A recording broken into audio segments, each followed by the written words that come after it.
各位嘅中年少女同埋中年俊男，捱夜係咪已經成咗家常便飯啦？今日咧就同大家安利一款蘋果北芪水，咁我咧就叫佢元氣水啦。咁佢咧就特別適合養氣血啊，同埋捱夜嘅人士，特別係我哋啲女仔，有時親戚走咗咧，氣血虧損都幾犀利嘅喎。之前後生嗰陣咧，阿媽成日都要煲呢啲水啊，煲嗰啲水啊，我都好不屑㗎。讀書嗰陣，我捱個大夜，我第二朝照常起身返學。但而家到咗30幾歲，真係唔得啦，唔得啦，投降投降！呢款水嘅材料咧係好簡單嘅，屋企咧應該都會有噶啦。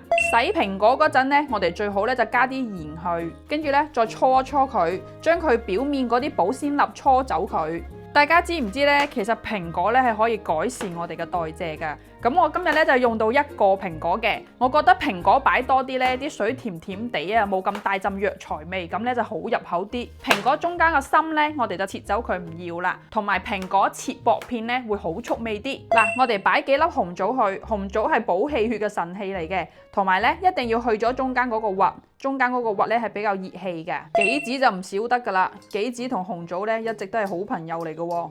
北芪咧雖然係可以提氣，但係咧有好多人都會話佢比較上火，所以咧要搭配一啲麥冬，麥冬咧可以中和佢嘅。如果你嘅體質實在係燥底咧，你就俾少啲北芪水咧，就大概係1升嘅，咁就睇你個養生壺啦，多啲少啲都冇問題。用養生壺煲佢25分鐘左右咧就飲得噶啦。希望大家喝完可以跑贏街上的阿姨，哈哈哈！你都唔好話，有時啲後生仔啊都未夠街上啲阿姨走得快啊！過關節啦！